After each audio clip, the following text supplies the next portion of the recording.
All right, welcome to a fascinating conversation we're going to have today about me. Okay. Seriously, I did a tweet the other day that apparently upset some folks. I believe I got ratioed. I believe that's what the cool kids call it. And so it was an attack upon the Republicans, but I was mainly met with liberal critics and progressive critics and every kind of critic you could imagine. So I brought on a couple of folks here to also yell at me that are Young Turks contributors, Maytha, Alhassen, and Adrienne Lawrence. Adrienne actually tweeted about it too. We're going to get to them in a second. First, let me give you the context. Here's the outrageous tweet by me, which everybody's asking for me to apologize for, which I definitely will not. So the tweet is, if we had a Democrat with balls when we take over, they'd cut off funding to red states and make them beg for their handout.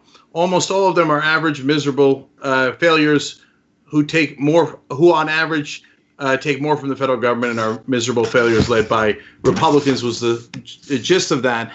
And as you can see, I'm responding to Donald Trump. Let's leave it up for one more second, because here's the original tweet by Trump that I was responding to. Well-run states should not be bailing out poorly run states using coronavirus as the excuse. The elimination of sanctuary cities, payroll taxes, and perhaps capital gains taxes must be put on the table. Also, lawsuit indemnification and business deductions for restaurants and entertainment. So Trump is backing up McConnell there and saying the blue states are asking for bailouts here during coronavirus because they're hardest hit. We don't want to give it to them because they have Democratic governors. And so instead, I want capital gains tax cuts for the richest people in the country, and I want to punish the blue states. So I don't believe in that. I believe that we should fight fire with fire. Now, obviously, we're going to give nuance to that statement, and that's the whole point of this conversation, because Twitter's not great at nuance, so we thought we'd have a more fulsome one. All right.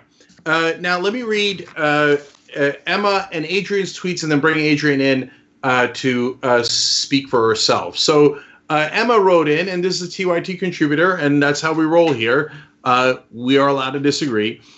She wrote in, punish the state's Republican leaders by publicly shaming them.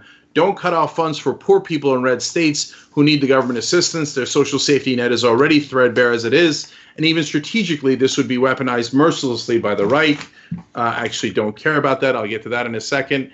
And then Adrienne, who has the best Twitter handle ever, Your Huckleberry, writes about Emma's tweet, agreed, 7 of the 10 states with the highest percentage of black citizens run red, despite blacks predominantly voting blue. Punishing the people in those states by withholding funds would do little more than further harm the disenfranchised. Okay, so lots to discuss there. Adrienne, you go first. Go. Well, so as I had mentioned, just let's focus really kind of on the substance of that in terms of taking away funding for those red states, is that the people who are disenfranchised and hurt the most are generally people of color, largely black people in the red states who they've really, truly not had a fair shot, as we've seen, recently in Georgia and a number of places where they can vote for their electorate. And it's just extremely disappointing that our system does not work in order to support individuals who are of color, largely black people. And so to take the funding away would be extremely detrimental to them. So it would punish them for things that horrible leaders are doing and have continued to do, which is completely and totally unfortunate. And so that was a significant part of the issue that I had with your tweet in its own. Yeah. So now here's the irony of that. Of course you're right. And in a follow-up tweet, I explained, look, guys, at the end of the day, are we going to do likewise? And are we actually going to punish the citizens of the red states? Of course not, right? But we have to solve this problem of the Republicans constantly taking hostages and then saying, well, what are you going to do about it? And Democrats sit there and cry. They go, oh, don't do that. And then they never fight back. They don't fight back rhetorically. They don't fight back politically. And then they get run over. So when there's a Republican in charge, they do punish the blue states. They do. Trump's doing it right now, right? The Democrats gets in charge. He goes, oh, I promise I'll never do anything to the red states. Oh, beloved Republican governors. And they don't do anything. They don't fight back at all. So, guys, let me put it to you, right? So, look, I know that if you, you know, if you say I'm not actually going to do it, and then you threaten it, it takes the power away a little bit from your threat, obviously, right? But they know that we're softies. They know we're not going to actually punish the citizens, right? So how in the world do we fight back against Republicans? And one of my theses is at least, for God's sake, rhetorically fight back. Otherwise, all we ever do is complain and get steamrolled. And I don't necessarily think that your argument is bad in its own in terms of let's fight back the way they want to fight back. It's just, I guess, concern about who is that really going to impact. But we in order to go really with your point, we saw that really happen with the highway systems in terms of federal funding for each state when some people or some states didn't want to increase the drinking age to 21. It was the threat of withholding those federal funds. And my God, everybody's now having a 21 drinking limit. And so there's no problem with that. And so I think it would be good if we could do that, if we had a full functioning federal government that said, if you don't do this, we're going to do that. But the thing is, we don't. This administration, it's ashy trash. And we just see this today in terms of justice completely flying out the window and Trump making these wonderful opportunities for his nemesis, I wouldn't say his nemesis as much as our nemesis and justice's nemesis to really just get off the hook. So I think it would really work, but in the system in which we work within, it's not. The Democrats are never, ever, ever, ever fight back. So no one actually knows the truth. The reality is the red states take more from the federal government and the blue states give more to the federal government. So here, let me give you an example. Bottom five, as usual, they're bottom five in almost all categories, the red states are, because they've been run by Republicans for decades. So, of course, look, the one part of it, and it's not just rhetorical flourish, it's absolutely true, is that the red states, en masse, on average, are miserable failures because they're run by Republicans. So Mississippi received $2.13 for every dollar they gave to the federal government. So they took in a lot more than they gave. West Virginia got $2.07. Kentucky got $1.90. South Carolina got $1.71. So how about California? 96 cents, meaning that means they give more than they take back from the government. Massachusetts, 83 cents. Connecticut, 82 cents. New York, 81 cents. New Jersey, where I'm originally from, 74 cents. So red states, I guess you're welcome because you're living off of us. So now, Maytha, when you say it politely, no one pays attention. No one knows those facts. Everybody just hears the Republicans barking. So I flip it on them and I say they're welfare queens. Now I get pushback saying, oh, no, Cenk, you're being impolite. All right. I know that they're saying more than impolite. Your PhD is in American studies and ethnicity.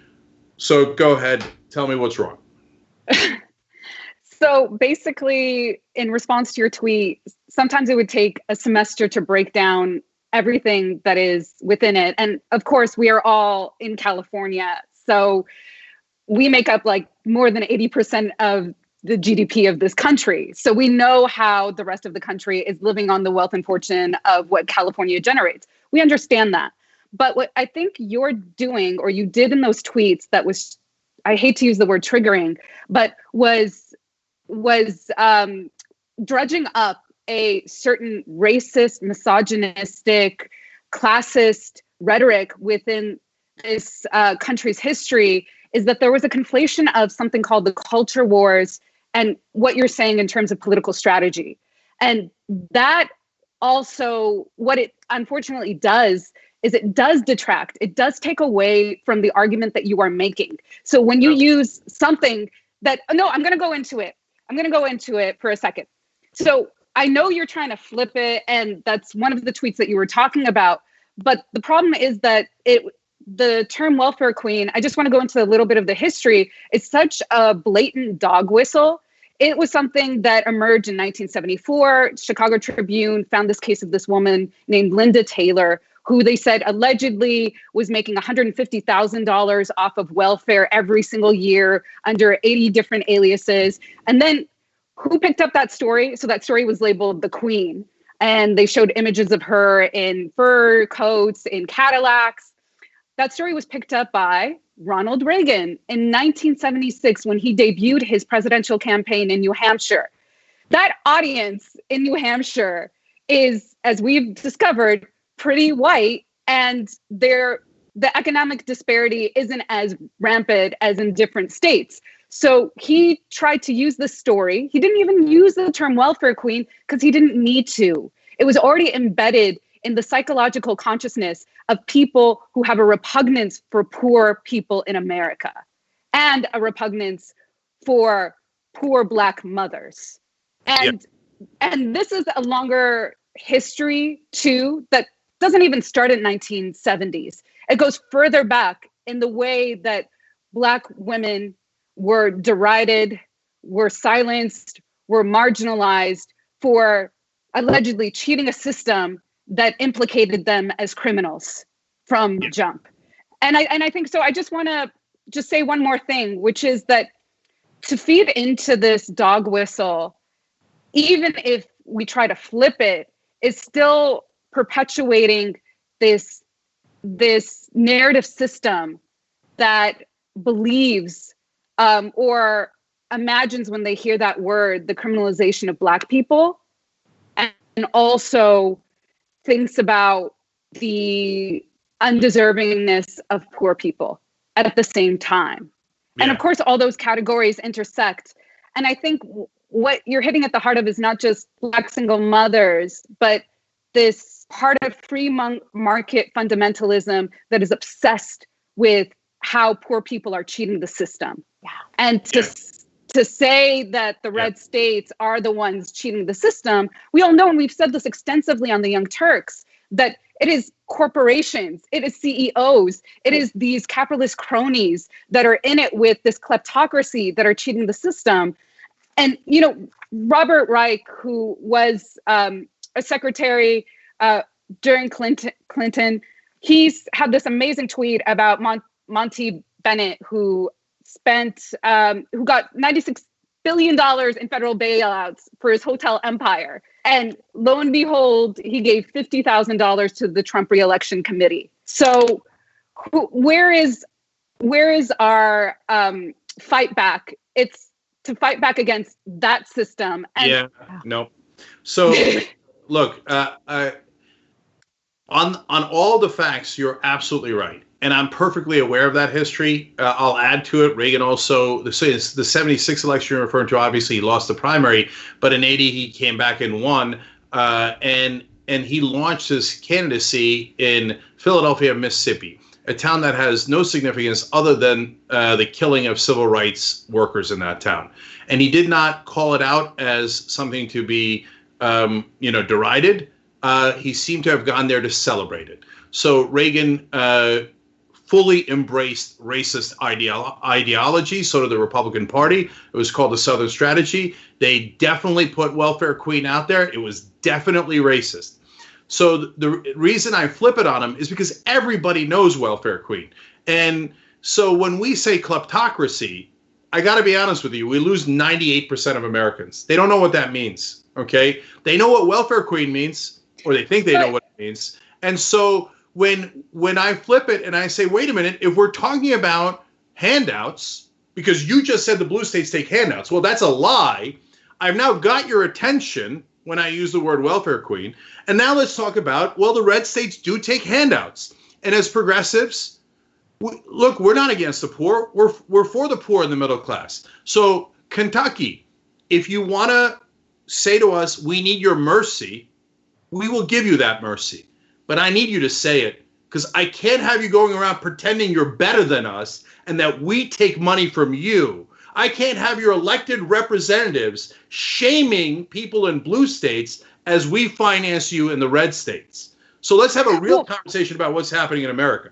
No. If I can just jump in really quick, I completely understand with what you were saying. But because I've been exposed to you and I know you, I did not see that as necessarily problematic in what you said about using the term welfare queen. But the thing is, you don't necessarily have the cachet to use that term in a public setting and for people not to assume that it is coming from a racist vantage point. Yes. You know, you're a former hardcore Republican. You've said a lot of things that upset a lot of people, and they don't necessarily know that you are not using it as a weaponized term. And I do think that if you had explained, hey, you Republicans use this as a welfare clean, but you are truly that, kind of, I think that could have gone a long way. But otherwise, I do think a lot of people are launching at you and coming at you that way because you don't have that cachet built up where they know 150% that you are not using it in a derogatory fashion toward people of color and especially women of color.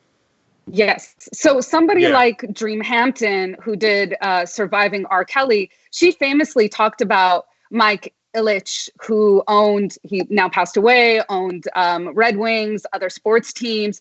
She called him a welfare queen because he was in cahoots with the governor of Michigan and got contracts. She is a Black woman who is positioned in a way that it makes sense that she's flipping the terminology.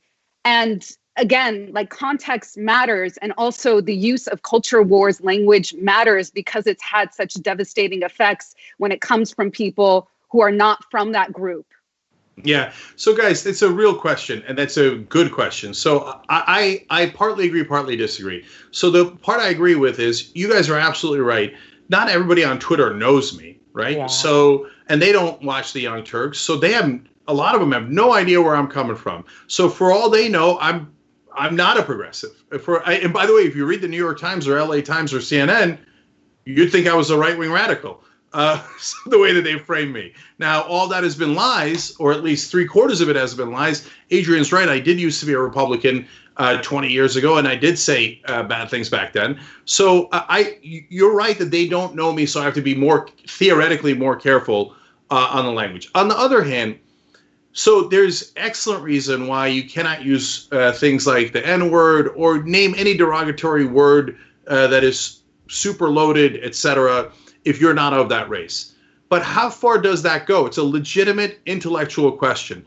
So, welfare queen, Maytha, are you not allowed to use it? Because you're not Black. Now, you study racial issues. You're deeply progressive. I know that, but not everybody knows that. I'm being serious. It's not like... Yes. I mean, I love this question because this was going to be a question I was going to ask you because I've been so curious how you feel like you are racialized or how you see yourself vis-a-vis Blackness and whiteness too. I clearly am a non-Black person. I know that.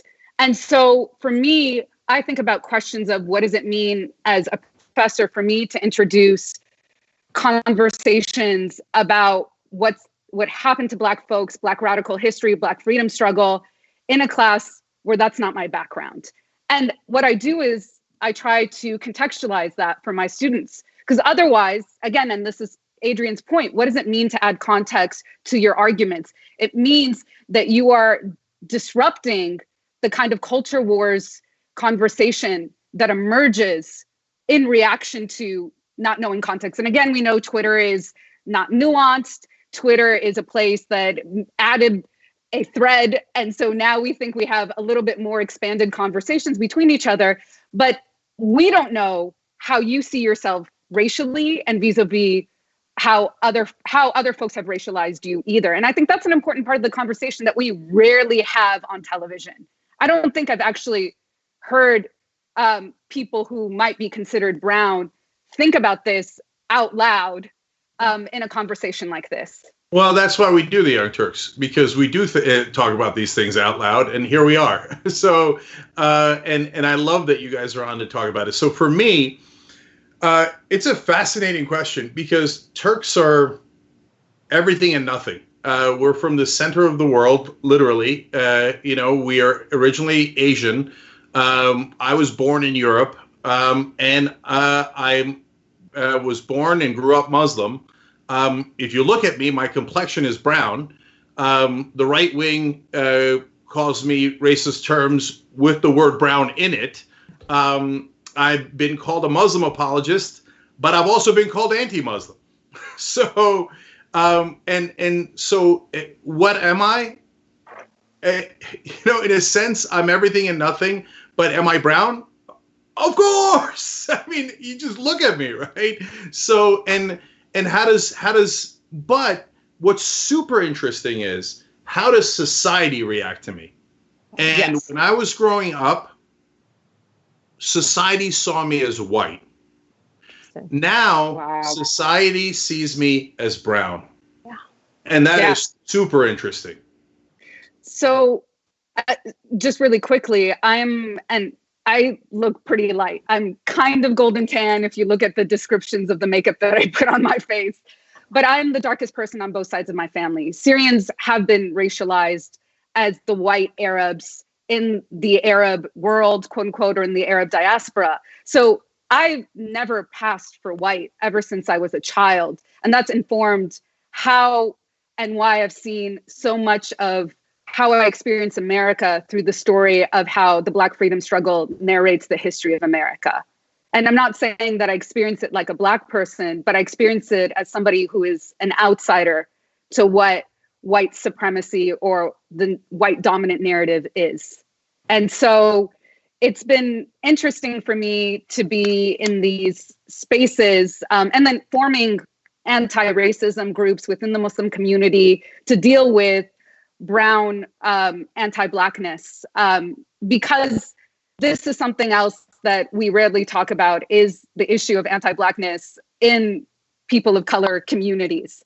And that's something that is incredibly prevalent and is a hard conversation to have, frankly. But a lot of us came in, our parents or us, after 1965, and they were not a party to all the struggles that the civil rights movement faced. And they fought back, and they saw incredible violence in response to fighting back. And so I think that when we even talk about what it means to fight back against racism, against far right ideologies, against free market fundamentalism, it's happened before. And it just always has had a lot of deadly consequences that are a part of people's consciousness. And so we come in a moment after 1965, when the immigration laws have lifted the quotas. And so people from the countries we come from can come in, and they have really no idea about the racial dynamics of this country. Yeah, I can't believe we ran out of time that quickly. I thought Twitter wasn't enough. My God. Oh, wow. Hey, now. All right. So, guys, we will continue this conversation. In fact, in a sense, we have this conversation every day on the Young Turks, because these are interesting, tough questions. They are not easy answers, no matter what you see on Twitter. And look, I'll tell you, if I started with a clean slate and nobody knew what I was really up to, and I was in charge, I would definitely threaten the red states. Would I actually carry it out? No, I wouldn't. But I would use it politically to make sure that we were on equal ground and balance the playing field. And I would certainly rhetorically do the things that I talk about, so that the press, the Republicans, everybody could say, well, okay, it's true, the red states do take more. It's true, the Republicans who have run them into the ground. It is true that they are way worse off. Okay, but Cenk's a bad guy, but all those things are true. So now let's do rational policy, where we take care of the people in the red states and the blue states, but we do it in a way that is fair to everyone. All right, so that's some context and nuance. Maytha, Alhassen, Adrienne, Lawrence, you guys are the best. Thank you for coming on here and participating in this conversation, and let's do it again soon. Thanks for watching The Young Turks. Really appreciate it. Another way to show support is through YouTube memberships. You'll get to interact with us more. There's live chat emojis, badges. You've got emojis of me, Anna, John, JR. So those are super fun. But you also get playback of our exclusive member-only shows and specials right after they air. So all of that, all you gotta do is click that join button right underneath the video. Thank you.